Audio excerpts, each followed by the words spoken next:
of Autism Live and her guests are meant solely as suggestion and should not be in any way construed as child-specific advice. Any choices you make in determining your child's treatment are completely at your own discretion.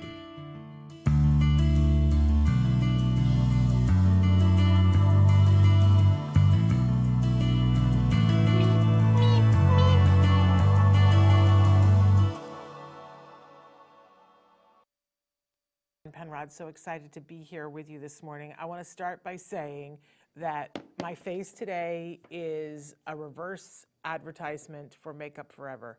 I am so allergic to so many things, so I almost exclusively use Makeup Forever makeup, and I can't locate my makeup this morning. So I ran to Target and bought other makeup, and I just want to say, don't adjust your television. I did not age 10 years. It's because I can't find my Makeup Forever. And that's why I love Makeup Forever. Okay, reverse advertisement. And then I'll be back later this week with Makeup Forever, and you can do a comparison when I find my makeup. Anyway, excited to be here with you tonight because we are going to be launching this Friday the 2023 Autism Live Toy and Gift Guide will launch, and you'll be able to look at it before you go to do your Black Friday shopping and see what kinds of toys we were recommending. By the way, you will also be able to look at the last couple of years of guides, so you can shop across multiple years, but we tried to put things in this year that we thought were particularly great and relevant this year. And always, we're going to talk about what it is that I'm always looking for and what I heard from some of our judges this year about what they were looking for in top toys. We're going to talk about that. Before that, I want to get through some business, and then we have someone we want to pay tribute to. I want to remind all of you that if you're watching right now, the chat is open. I can see if you guys write in your questions on Facebook, YouTube, or Twitter. We love to hear from you. This is an interactive show. We love your input. The show is live right now. Today is Monday. I don't know what the date is. What is the date? I never know what the date is. It says it somewhere on here. Oh, it's Monday, November 13th. And we're excited to be here live with you 2023, and we'll be live for this whole entire hour. The show will podcast later on, and it'll be available wherever you get your podcasts. The video version of it will also be available on YouTube, as is the last 13 years worth of videos. So please search for topics that you want, write into us. Our fabulous Chris Desmond is showing you on the screen some of the places where we podcast to, like iHeartRadio, Spotify, where every place that you can get a podcast for a free download. So please check out those places. And by the way, our podcasts come with advertising because that's how we keep the show on the air. We do not charge you guys for the download, but our sponsors help us to cover the costs of the show. So please listen to those ads and thank them for sponsoring us. But also, for some of you have said, hey, I would rather, contribute a little bit so that I don't have to listen to the ads. If that's you, then we are very proud to bring you an ad-free version that you do have to pay for. It's on the screen right now, glow.fm/autismlive if you want to subscribe to the podcast and get it without advertisements. And it's $5 a month, or if you buy it across an entire year, there is a savings that we give to you because they don't charge us every time. They're just running your card once. So we pass that savings on to you. So it actually is cheaper than $5 a month if you buy it for a year. glow.fm/Autism Live. And by the way, when you do that, you get both Autism Live and Ask Dr. Doreen for one price. Isn't that wonderful? Okay. Last week, we got some sad news from a lot of our friends who work at the Center for Autism and Related Disorders, and they asked us, even though I never had the pleasure of meeting this wonderful woman, Jessica, and I hope for her family's sake that I am not slaughtering her last name, but we think that it's Lightweiss. What an incredible, the stories that I heard about this young woman in the last couple of days, I wanted to make sure that we paid tribute to her today on the show. And I want to read a little bit from her obituary because she did pass away last week, and she has left a ginormous hole in the hearts of so many people. She is an amazing, they say, beloved daughter, sister, educator, entrepreneur, and advocate for the autistic community. Her legacy is a testament to her unwavering commitment to making the world a more inclusive, loving, and accepting place for all. She was a dedicated and compassionate board-certified behavior analyst specializing in teaching autistic children.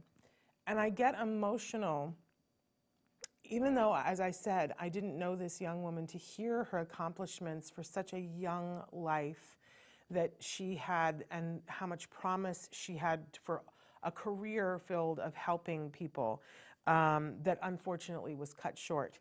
I get emotional thinking about all the families that this young woman helped and all the people that she still can help, because she wrote several books. We're showing them on the screen right now, and I'll talk about them in just a second.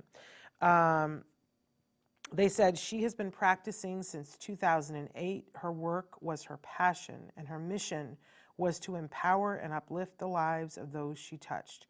For over 7 years, she worked for the Center for Autism and Related Disorders. Later, Jessica was pivotal in launching the Southwest Division of the ABA company Path to Potential in Arizona.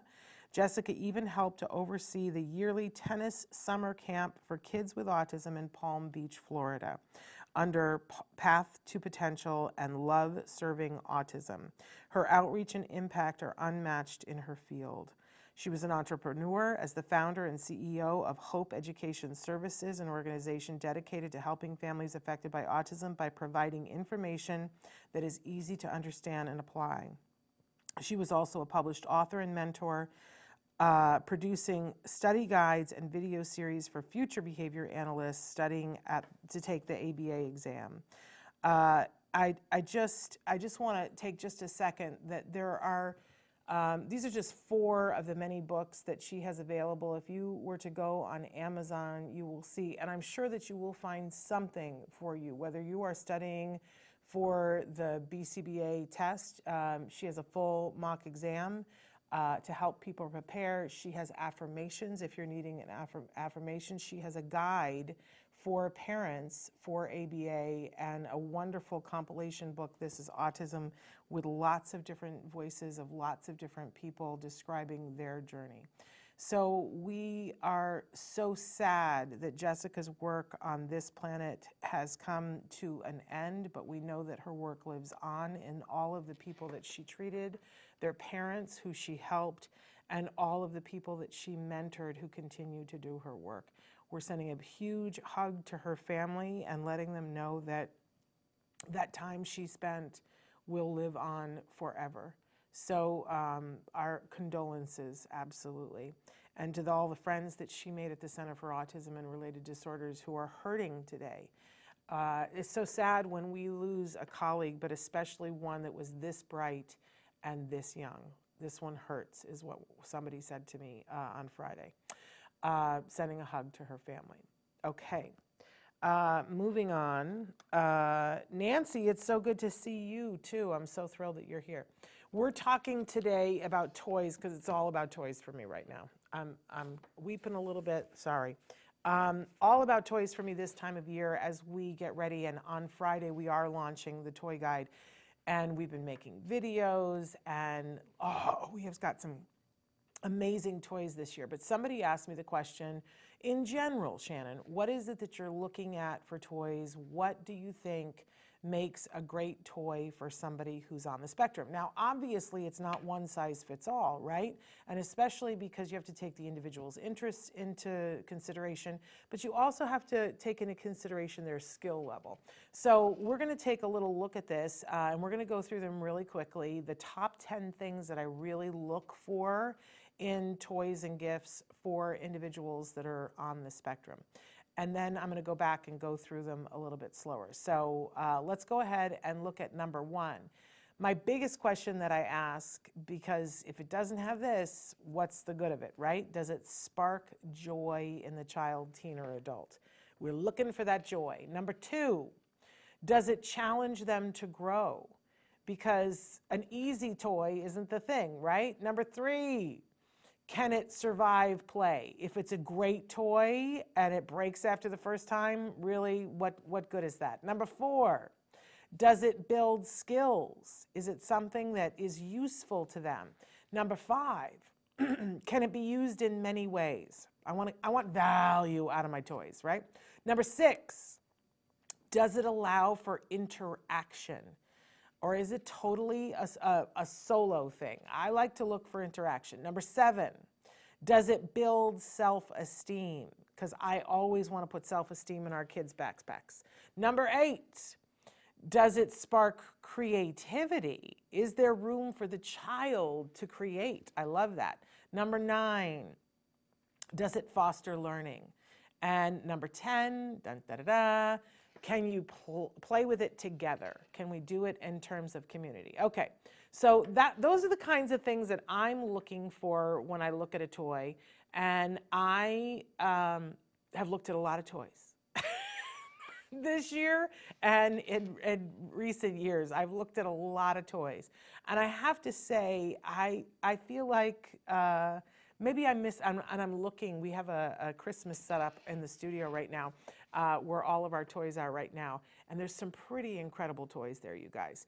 I'm really excited for you guys to see the toy guide. And I want to say that on the show next Monday and Tuesday, we're going to be unveiling some of our top toys on the show and demoing them. And you know, I always love that because it gets very chaotic here when we're showing toys. All right, so let's go back and look at through these, and let me talk about specific toys. And if there's something that each one of these brings up, please write in and shout out a toy and go, oh, you know, that toy that makes me think about is this toy, right? So does it spark joy in the child?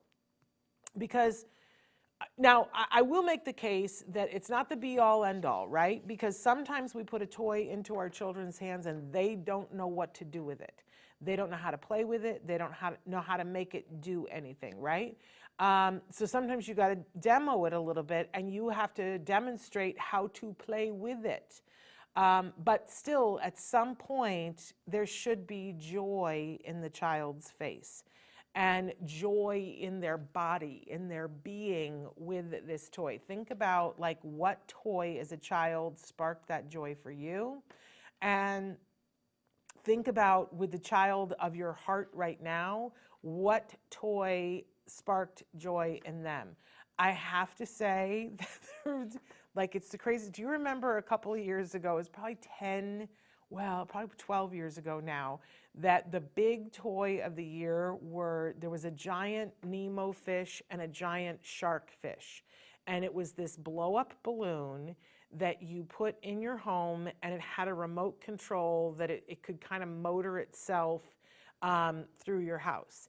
And we got my son the shark. And I am telling you, the thing about this toy, I'll be honest with you, because it was a helium-filled thing, it didn't last for very long. And it wasn't perfect how it interacted with the controls, but we laugh until we weep about that toy and how much fun we had with that toy. Because it was, you know, on Christmas Eve, there are certain toys that, you know, need to be set up, right? That Santa needs a little bit of help with that. And there was a part in our house was a 2-story house with a very open staircase, and we were afraid that the shark was going to float up to the top, and if the remote didn't work for long distances, it was this whole thing. So we had to shut him up in the kitchen downstairs, and there were these double doors in our old house that where you could shut the doors, and it was great for our dog. But we called it Bruce, the shark. We shut him downstairs in the kitchen and didn't think anything of it, and everybody went to bed and whatever. It's Christmas morning, and even before anybody gets up, my mom, who was visiting, went downstairs into the kitchen to make a pot of coffee, because my mother could not do anything without a pot of coffee. And so she went in, put the pot of coffee on, and as she turned around, the shark, which actually it's attracted to people. I don't know, the helium in it gets attracted to warmth. And so she turned around and was face to face with the shark and screamed bloody murder, dropped her coffee cup, and we were all up. It was Christmas morning. But and that was pretty hilarious. But then we had so much fun steering that shark all over the house, and it looked like he was swimming in our house. Absolutely amazing, and I can still remember the way that my son laughed until he fell off the couch because it was so enjoyable. It doesn't have to be a crazy expensive thing to spark joy, right? We love to watch the videotapes of the babies that laugh when you're popping the bubble wrap, right? We want to see joy, and it doesn't have to be the most expensive toy in the world. I always think bubbles. Bubbles spark joy, right? And we do have some bubbles in the toy guide this year. Okay, let's move on to number 2. But please write in, what's the toy from your childhood or your child's childhood that sparked joy? I would like to hear at least one person tell me something. Okay, does it challenge them to grow? Think about all the ways that you can be challenged to grow. I love when a toy is something that a child can win at. I don't want it to be so difficult that they are frustrated, that they end up throwing it, and just being like, no. But I love the idea of if it's something that you get close. I'm going to give away one of the things that's in the toy guide that's an oldie but a goodie is the game Simon. Do you remember that? It's the round thing with the 4 different colored lights. And I remember when I got Simon for Christmas one year that it was not something that I was good at. My spatial, like my hand-eye coordination and my spatial memory, not my strongest even now. But I wanted to get good at the Simon. And the thing about Simon is that it gives you a sequence, right? There's several different gameplay, but the one that I like is the one where it gives you a sequence. And it flashes and it makes a noise, yellow, blue, red, right? And then you have to remember, yellow, blue, red. And then it will give you, it'll do the sequence again and it'll light up another light. So maybe it goes yellow, blue, red, yellow. And now you've got to put in the same sequence that it did to see how many you could possibly get. And I love that kind of a toy because it pushed me. It pushed me to remember. And when I didn't get it, I'd go, oh, but I knew that there was the potential that I could, if I could just get one more in the sequence. And so it pushed me, it challenged me to grow. Over the years, there have been so many, this is such a big deal to me for our individuals who are on the autism spectrum, that I'm always trying to find something that pushes my son, that in the most positive way, that challenges him in something that he wants to do, to be just a little bit more at it, to push himself just a little bit more. Now, there are people who, somebody said to me recently, but do we constantly have to be pushing our children? No. No, we don't constantly have to push our children, but there's a far cry from never pushing to pushing too much. I don't want to be the parent that's just like always, always, always pushing, but I really don't want to be the parent who's never pushing either. That it's a very hard line in between. But if we're talking about a toy that sparks joy and it pushes them, it challenges them to grow, there's nothing wrong with that. Having fun while you're being pushed and challenged is actually a very good thing. I put, for those of you listening in podcast, the picture here is a little plant. It's a little seedling that's starting to grow and unfurl its leaves. We want to push it to grow, right? Okay, number 3, can it survive play? The toy that comes to mind for me the most was many, many years ago. They had the Jedi mind control toys, and my son wanted the one where it's got the little ball and you put on the little biofeedback headband and you have to concentrate and use the force to make the ball levitate. And he wanted this toy in the worst way. This is the toy that he got. It wasn't a wildly expensive toy, but it wasn't an inexpensive toy either, right? And I believe that we got it at Costco and purchased the toy, wonderful, and opened it on Christmas morning, and the toy did not work. The toy did not work at all. It wouldn't power on. So it became this thing where we took it back to Costco, we got another one, brought it home, and it worked, but it like, I don't know, the connections in it or something, it worked for maybe 7 days, and then it didn't work anymore. We took it back to Costco, and of course, Costco had packed Christmas up. They had to give us a refund. We had to go find the toy. We got the third one, and it worked for maybe 7 days, and then it no longer worked. And by that point, we kind of gave up and went, okay, this is just one of those toys that can't survive play. I think we've all been through that kind of a toy, right? Where you use it once and the thing no longer works. I'm always looking for a well-made toy that survives not only Christmas Day, but survives a whole lot of play and has the potential to be handed down to the next generation. When you think about the toys of your lifetime, right, you don't hang on to all of them. You know, some of them you outgrow and you give away, but think about what are the toys that you kept from when you were a child. There might be one, right, that you wanted to hand down to your children. And it had to be something that had staying power enough to do that. It's one of the reasons why I really love, and I find myself often in the Melissa and Doug aisle, is that there are these really well-made toys that, you know, are really, they spark that joy.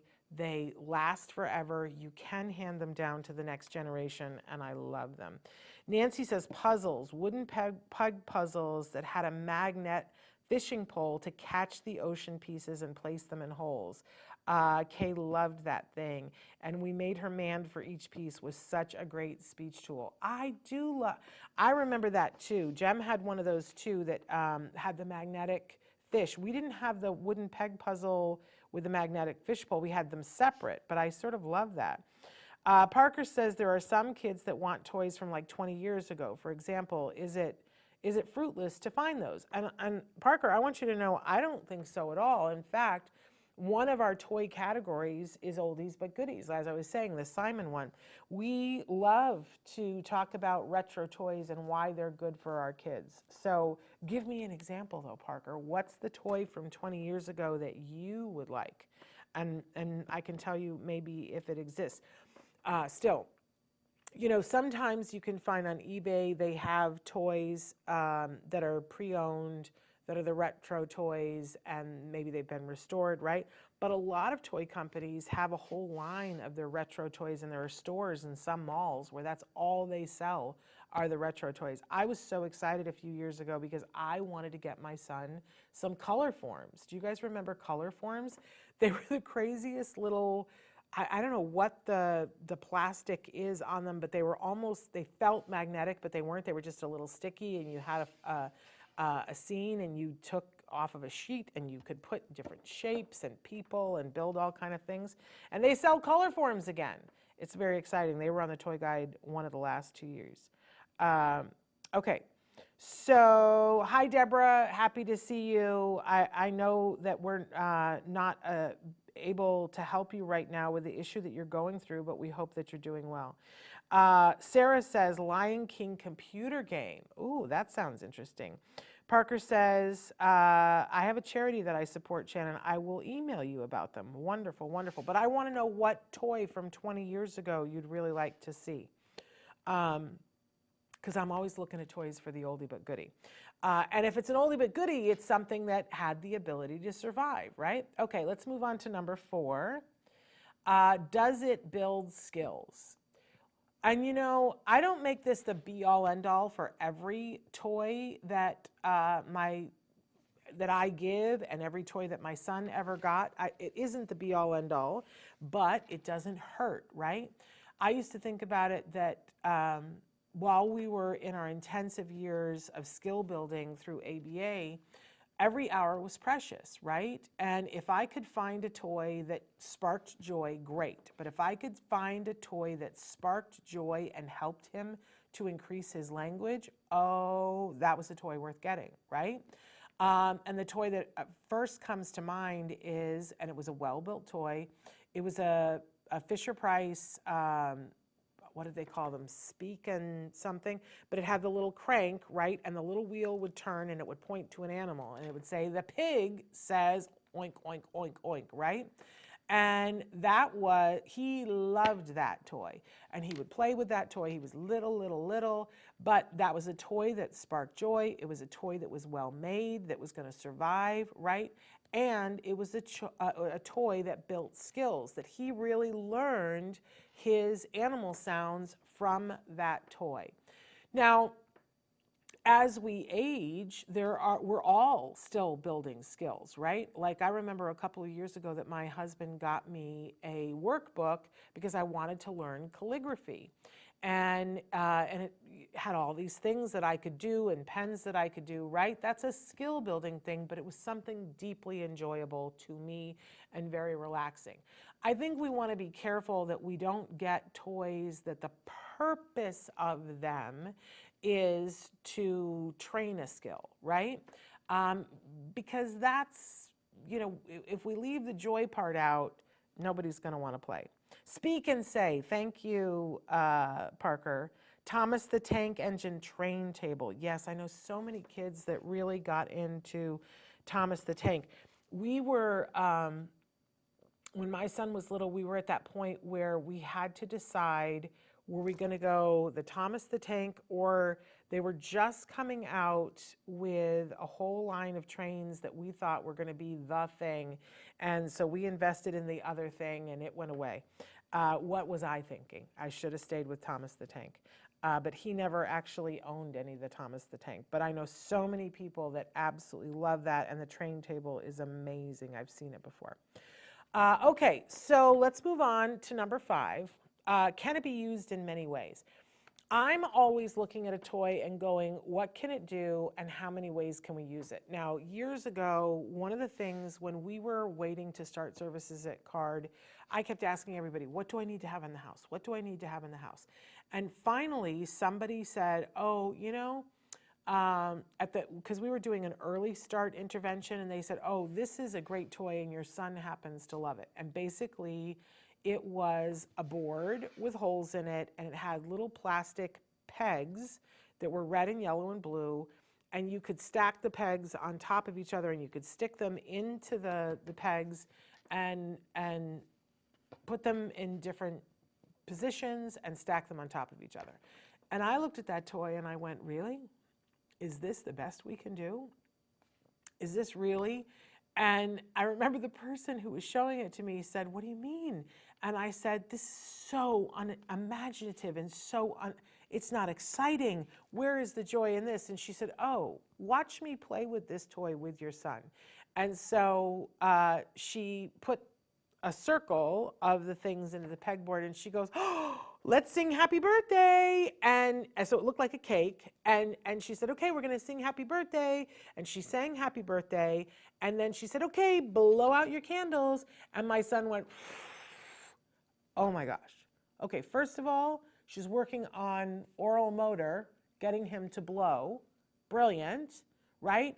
But she also was taking something that he had seen, learned through observation about blowing out candles and making that shored up so that it's a social skill, right? And she had him flexible enough to, they weren't candles, there was no flame. He was playing pretend with her. And I went, oh, what else can you do with this thing? And she said, oh, how about I do sorting? And so what she did was she lined up and said, okay, I'm doing all yellow, can you match? And then he lined up all yellow. So he's matching, which is a great skill, but he's also hand-eye coordination, getting the peg to stick in the hole, right? And then they started to build. And they would build patterns. They would say, okay, what's the pattern? Build the pattern. She would put a yellow one, a red one, and a blue one and say, okay, now you build. And now he's building the pattern. He thought this was great, by the way. He did not find this boring. He thought it was amazing. He thought it was fun because she made it fun. So I always, since then, I love to look at a toy and go, what else can it do? Like, is it just is a one-trick pony, or can it do a whole bunch of things? Some of the top toys that we have in this year's guide, oh my gosh. There is one toy in particular that I am so over the moon about. I can't wait to show it to you on Monday. That can do so many things. It does everything except fold the laundry. It really does. And I'm so excited because I can't imagine a child ever being bored with this toy. So how many things can it do, and can it be used in many different ways? What I also find interesting is that sometimes toy manufacturers are very literal and they make their toy and they go, this is what it does. But then they're amazed when they take it out and see children play with it, that children find different ways to play with it as well. So, you know, I love to be imaginative that way. Hey, Writing with Mike, so thrilled that you're here. And Autism Journey with Elijah. I made it. The time changes messed me up. Good Monday morning. I know, I'm still feeling the time change too. It's a little wonky, isn't it? We go whoop, whoop, and it's crazy. But you know what that always makes me think? When we're trying to change something with our kids and we go, oh, it's only going to be 15 minutes later, and they, you know, it throws them off and maybe they tantrum or whatever, that we need to remember how big of a deal it is when we change the way the light runs by 1 hour twice a year. We're all a week later and we're still having a hard time. So changing things incrementally, smaller, better, and easier for all of us. Okay, number 6, does it allow for interaction? So, and this can be interaction between the toy and the child, or this can be interaction between the child, the toy, and somebody else playing. It can be interaction between another person. What does it do? And I really, really look for this within all of the toys. Even if it's, I don't mind a toy that's solitary, right? I play a lot of solitary games. I love to play games. I play games on my phone. But it has to be some sort of interaction with the device at the very least, right? I think that's one of the reasons why our kids love screen time, is it is immediate gratification. It reacts to what you do. You push a button, something happens. What happens when we push a button on an iPad and nothing does happen? We become very frustrated because we are used to that interaction. And because our kids are so addicted to screen time and that immediate interaction, I really want to look for that in toys that don't have a screen, right? So I keep looking at my little bobblehead here. But there is a cause and effect interaction that happens here. If I bob her head, she bobs, and her little earrings go. Right? It can be that simple. My son used to like wind-up toys. But there has to be the interaction between the wind-up toy and then, you know, it plays the cycle and then it's over. So I'm always looking for that piece. Whenever I see a toy that's not really working for a child, it's because it's not immediately obvious to the child what the interaction is. And sometimes you have to demonstrate it to them. There was a toy, and we've had this in the toy guide before, that my son had, and they come in all different kinds, right? But it's a series of boxes. It's like one long thing, and there's like 5 different boxes. But it has little controls, like one, you push a button, and it's a little pop-up that maybe, you know, I think his was Sesame Street, so Oscar the Grinch would pop up, right?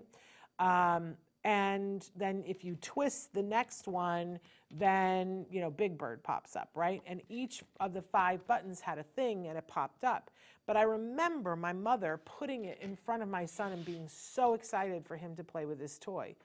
And he was like, you know, okay, whatever.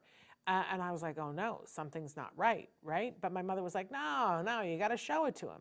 So she went over and she, you know, had it in front of him so he had the view of it, but she pushed the button and the little grouch pops up, right? And now my son is interested. Something popped up out of something, but he didn't understand the connection between the two things. And what did my mother do? She immediately closed it.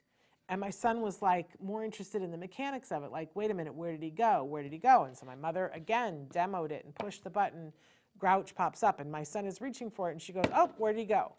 Like, and so, and he finally had to be like, I want to know what it is she's doing to make that thing happen. Great. So eventually he pushed the thing and the grouch pops up, and my mom's like, yay. My mother was not trained in ABA. We didn't know about ABA. This is pre-diagnosis, right?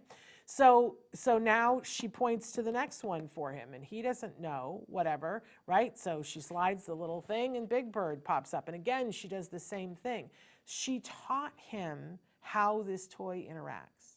So if you find that you get your child a toy and nothing's happening, don't be dismayed, but help them to find the interactive piece in the toy. Help them to see what their reinforcer will be. And I think you'll be amazed, because then it might be that toy that seemed like a nothing sparks joy now, right? That's how we get to the sparking joy.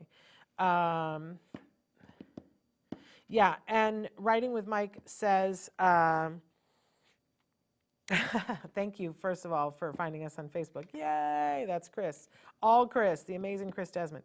But they say that their child never got into those kind of things. And you know what? Can I be completely honest? Most of our kids don't at first. It kind of seems like work to them, and they're like, I don't really know what is expected of me. And sometimes they have their own thing going on in their own world that's much more interesting than this thing that looks like brightly colored plastic, right? But I will tell you that whenever I am with a child, whether they're on the spectrum or not on the spectrum, if you find that moment of interaction and connection, they will hang with you there. Everybody thinks, oh, well, they don't, if they're on the spectrum, they don't want that connection. And I'm here to tell you, I don't think that's true at all. I think that they are connoisseurs of connection. And if I have a very interesting inner life going on, that I can create things in my mind, and I can control it in my mind, then interacting with you has to be worth it to me. It's got to be good. It's got to be good enough. So it's kind of like that they're like, I don't know. It's not worth it to me. And we have to up our game to make it worth it for them to interact with us. And you can do that with toys, with the right toys, but it does involve getting a toy that sparks something in them. And for every kiddo, that's going to be slightly different, right? Joannie, I'm so glad I got online. You're live. So looking forward to your toy guide this year. It's coming out on Friday. And then on Monday, we start demoing the toys here. Okay, so number 7, does it build self-esteem? This, for me, is critical. If it's a toy or a gift that's something that makes them feel good about themselves, everything else for me is gravy, right?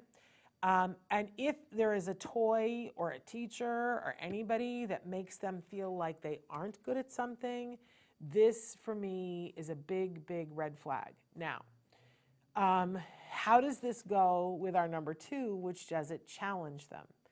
I found myself all last week quoting my son over and over and over again, because we were facing some frustrating things last week at home and at work and just in general, right?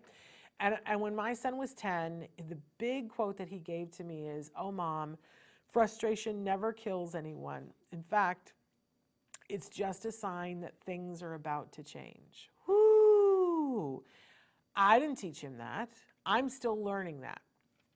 So where did he learn that? He learned that through really good behavior technicians who helped him to know that it was okay to be frustrated. It's just not okay to be frustrated for long periods of time. So I think back to a video. I'm going to sneeze here in a second. Years ago, there was a video of a little kid who was taking a karate class. And each one of the kids, it was their turn, and in order to graduate to the next thing, they all had to break a board. I think it was with their hand. It might have been with their foot. I don't remember. But one by one, the kids went through, and they were smashing the thing, and everything was wonderful. And then we get to this one little guy who's a little bit timid, and he goes to try to smash it with his hand, and it doesn't go through. And the teacher says, it's okay, I want you to try again. He goes, I don't want to try again. And the teacher's like, no, come on, we're going to make it fun. And the other kids start going, you can do it, which is now making this child get even smaller. He says, I don't want to. I don't want to do it. And the teacher says, oh, but you can. I know that you can. I want you to try one more time. I want, and the child really doesn't want to do it. And I, as a mom, was watching the video and I was like, why are they making this kid break this board? And I was like, they should stop. And you could tell this child was in real like angst, and and the class is going, you can do it, you can do it. And I was like, this is terrible. This is absolutely they should stop this. As a parent, it was killing me seeing this kid be this level of uncomfortable. And what I needed was a little bit more faith that the teacher knew what he was doing, because the teacher was helping him to walk through this moment of challenge. And he wasn't harming him. They were challenging him and they were pushing him, right? And the teacher knew that he could do it. I didn't know that he could do it because I'm, not a karate person and I'm watching a video, right? But the teacher kept saying to him very quietly, I know you can do it. I know you can. Are you willing to try one more time? And then finally, this little boy goes up, and I think that the teacher picked like the thinnest board that there was so that he would get to the success.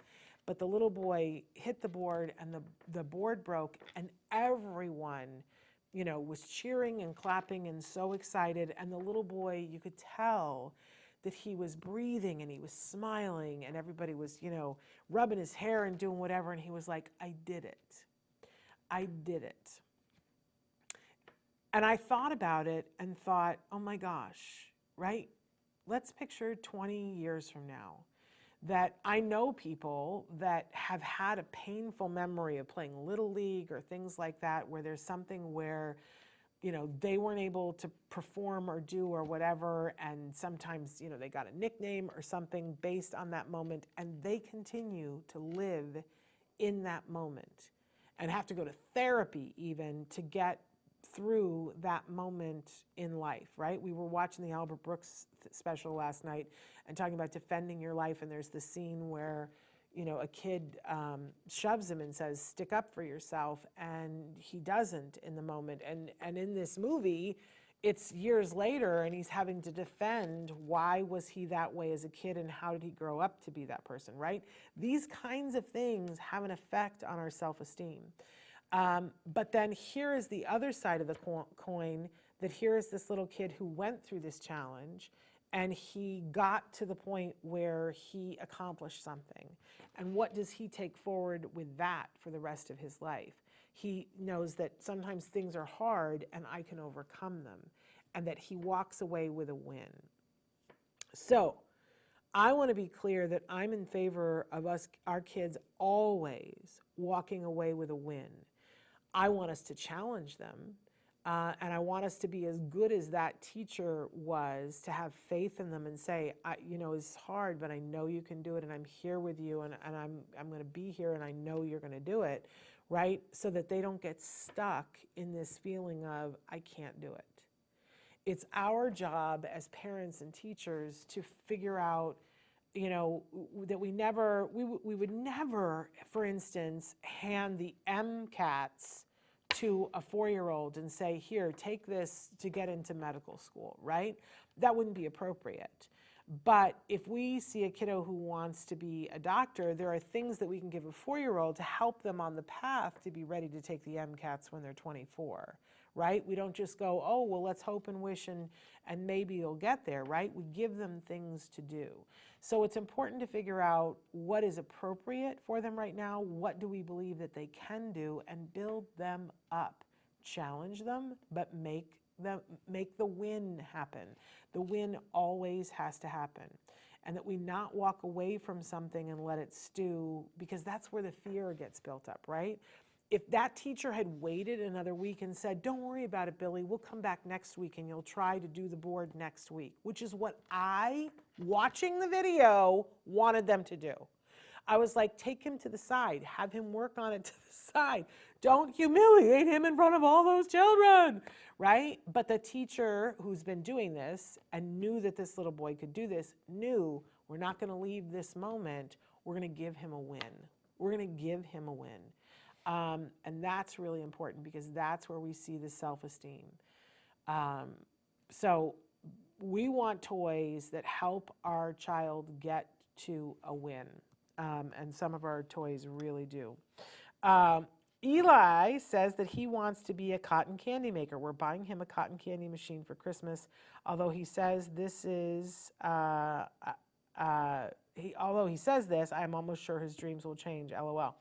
Absolutely, but I love this, and I can't wait to see the videos of him making the cotton candy, because that sounds like a lot of fun. I'm also saying hi to Bertha. Bertha, I'm happy that you're with us. Joanne says, you have to break that board that day. I love it.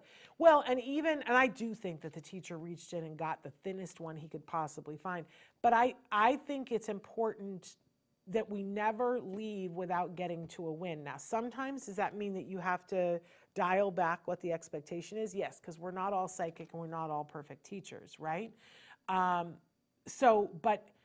if I remember so distinctly, whenever they were having sessions with my son, sometimes we would get to something that's really hard. They would never leave it on, well, you didn't make it today, but I guess you'll try harder next time. They would always leave on a win, which would mean that sometimes they would have to change the task and say, hey, let's try this instead. And then go, look, you can do it, right? And so that we always leave on a win, because that's where the self-esteem is. So very important that we build that self-esteem. Okay, let's move on to number 8. Well, he says he wants to come to California, and you have to tell me if you come to California, because I would love to meet you in person. Does it spark creativity? So Nancy, I think it was you that was talking about the fish earlier.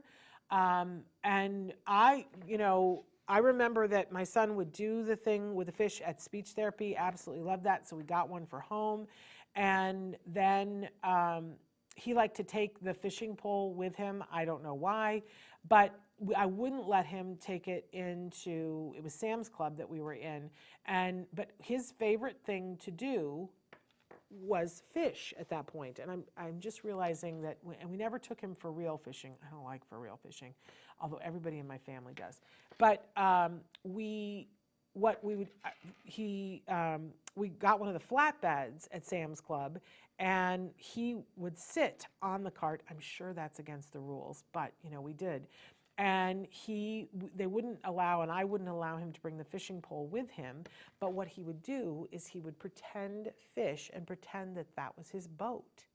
So he would, take his fishing pole and he would put it over, fake, nothing in his hands, miming it all, right, over the side of the thing, and he would reel fish in while we were shopping.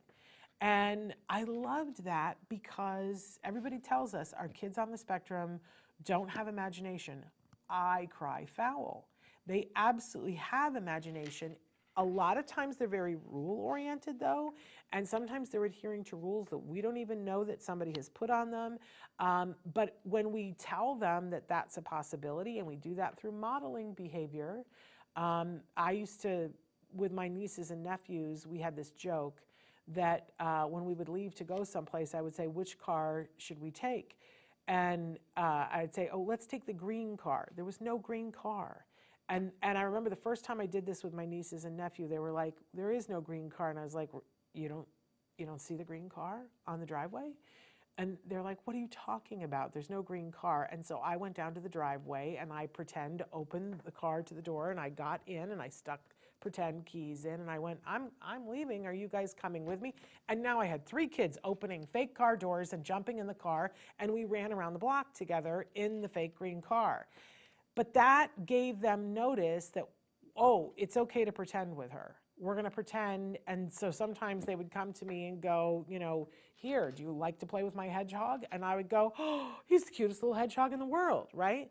So I believe in sending signals to children, letting them know that it's okay, we can pretend here. And that's where you build creativity. And if there's a toy that sparks that, fabulousness, right? And there are many toys in the the toy guide this year that sparked creativity. We have a lot of STEM toys that I love it when it's a kit and they can build something. And then I like to see when they take it apart and put together something. Now that they know how it works, take it apart, put it together in a different way.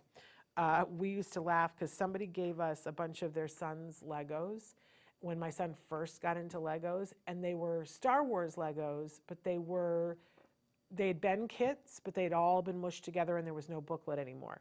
And I remember there was one Christmas that he had this bin of Legos that this kiddo had given him, but I bought him one Lego that was follow the instructions, and I studiously sat there on Christmas morning and was putting it together for him because he was kind of young and I thought he couldn't do it. I thought he couldn't follow the directions to do it himself. It was a dinosaur. I remember that distinctly. But he was in like 5 feet away from me in the living room putting together something of his own making. And when we were done, I had the dinosaur, but he had created this Star Wars spaceship that didn't exist from the pieces without a booklet. And my mother just looked at both of them and she said, his is better. Loved that memory. Okay. Well, I can't wait for you to come to California. This sounds like fun. It's a road trip. Okay, number 9, because we're running out of time. Does it foster learning? And, you know, there's skill building, which is really important, and I can call that learning every day of the week, but learning is even bigger for me than skill building. And I know that there are a lot of people who are, I just saw it over and over and over, and we try to be very mindful in the toy guide that we have toys that are screen time and toys that are not screen time. Because everybody's talking about our kids are so addicted to the screen time, how do we get them away from the screen time? And I come from a place that's a little bit more moderate than that. I go, what is the screen time doing? Is it really beneficial screen time? Because I remember there was a game that my son used to play, a video game, and I for sure didn't understand it at all. But it was this thing, and I'll have to ask him what the name of it was, but he could play all these different characters. And I would sit and watch him play these games, and for instance, he could play the game as William Shakespeare, or he could play the game as Napoleon Bonaparte, right? Or he could play the game, and it was all these people from history, and within that, he learned all of these different things. And the other day, just literally over the weekend, he said something, and I said, where did you learn about that? And he was like, oh, from that video game.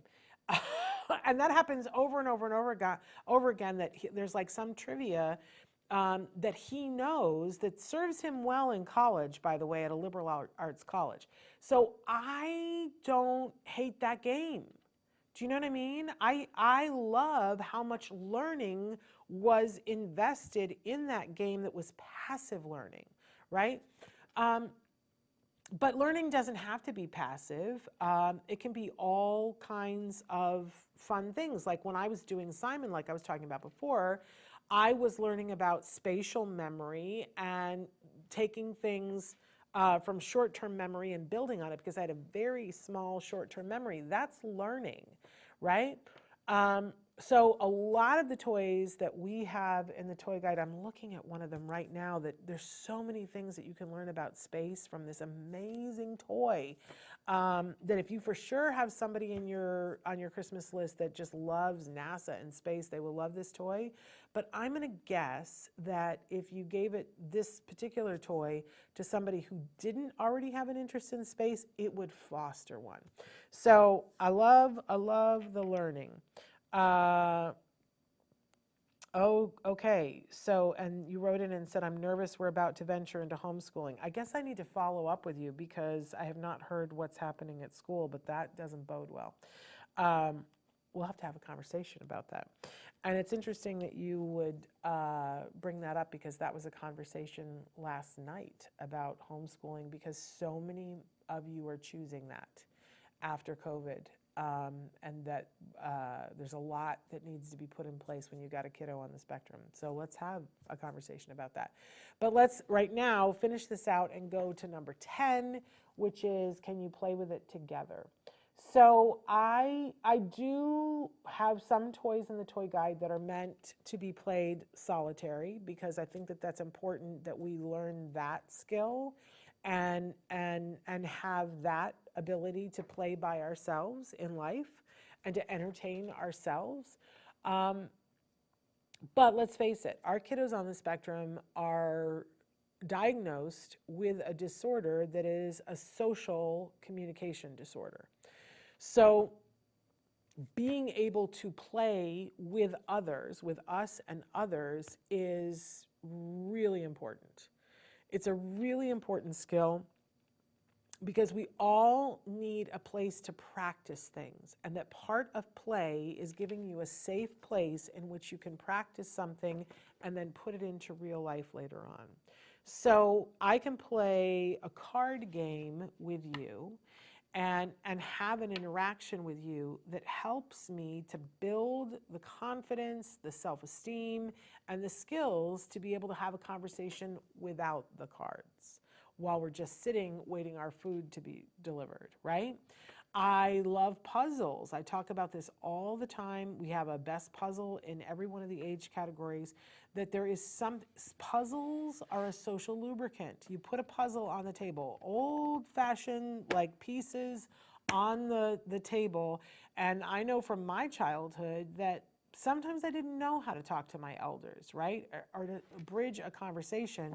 But you end up sitting at a puzzle and you're looking for a piece together, and it's like a part of your brain is occupied with the looking at the pieces that allows you to be safe and hear conversations and be a part of conversations that would not have happened had there not been puzzle pieces on the table, right?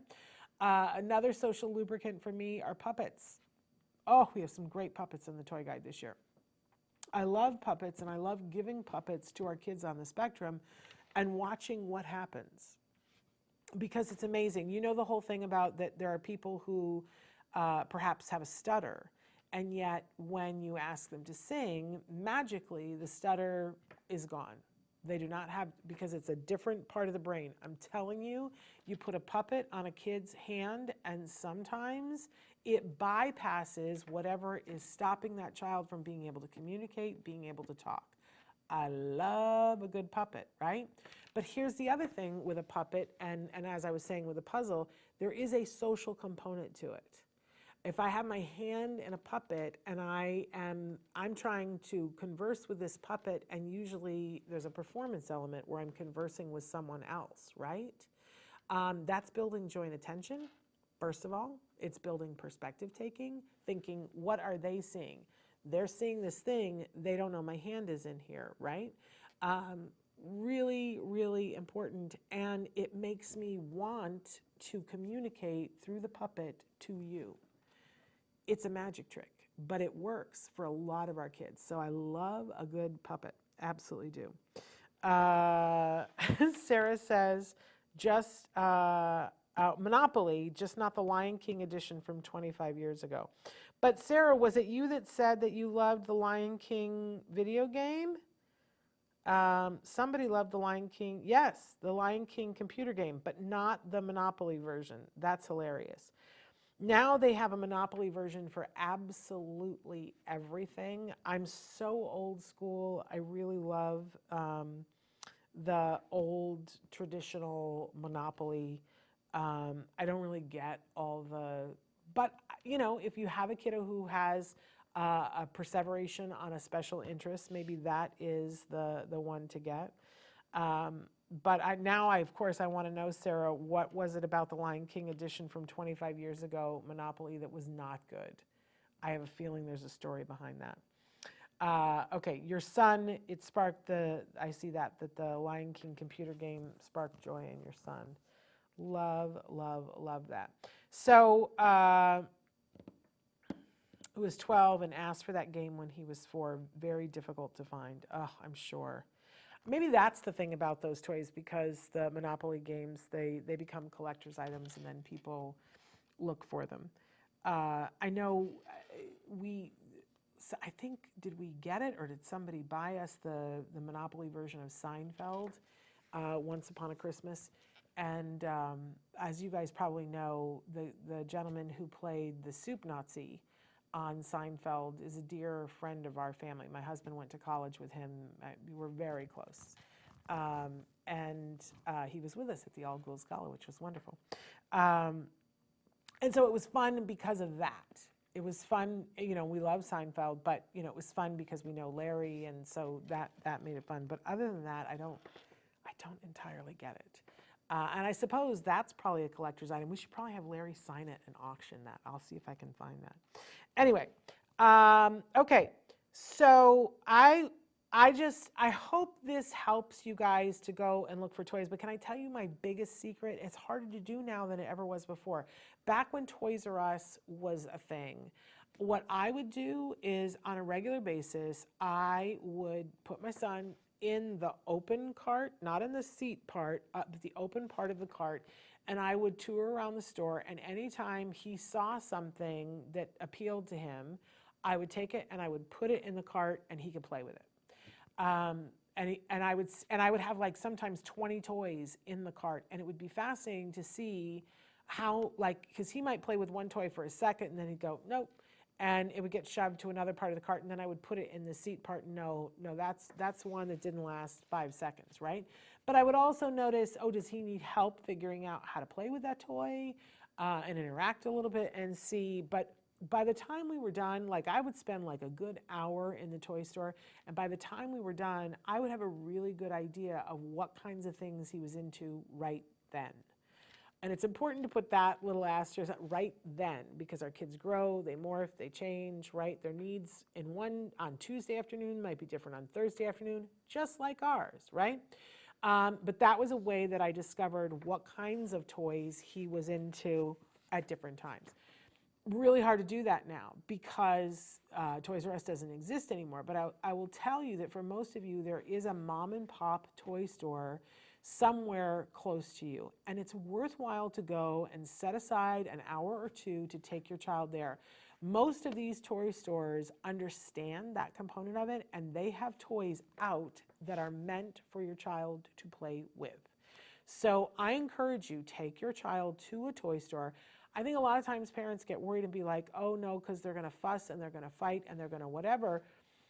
But no, you can say to them, you know, we're going to go and we're going to play with the toys, and you will get a treat at the end. And the treat might be a $2 thing that you buy a pack of bubbles as you leave the store. But you know, don't worry. The first time you go, they might be like, but I want that toy, but I want that toy, but I want that toy. And you might get a tantrum on the way out.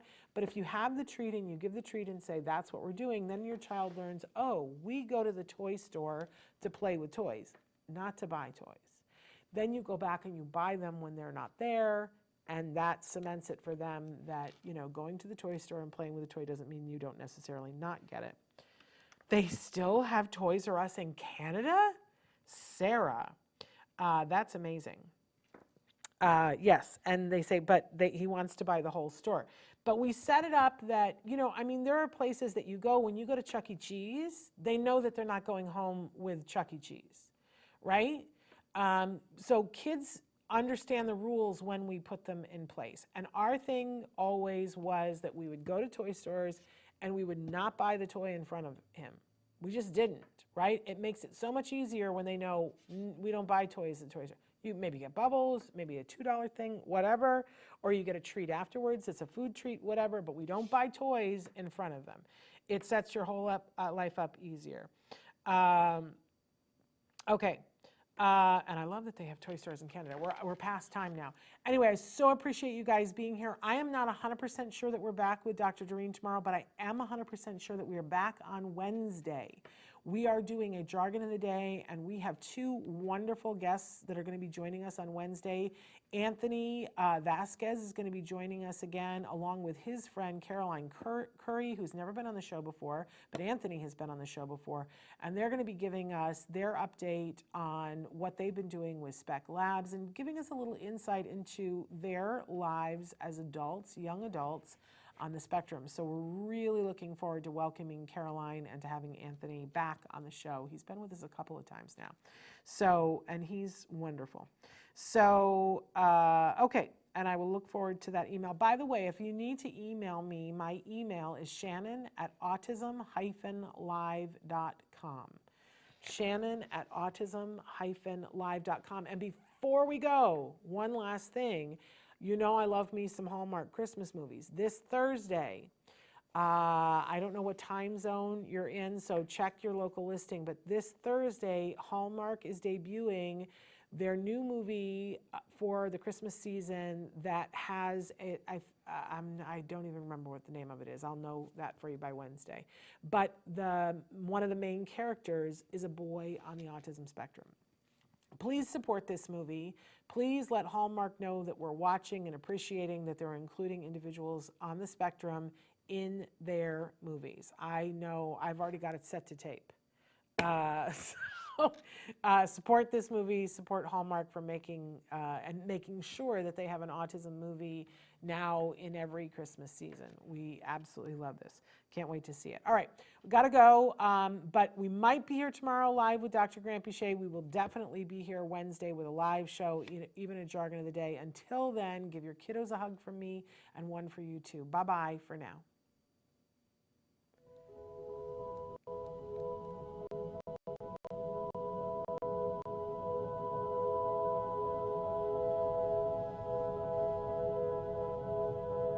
If you found anything helpful in this video, please give us a like. In fact, make sure that you smash that subscribe button on YouTube and give us a like on Facebook. You can also follow us on Twitter and on Instagram for important updates.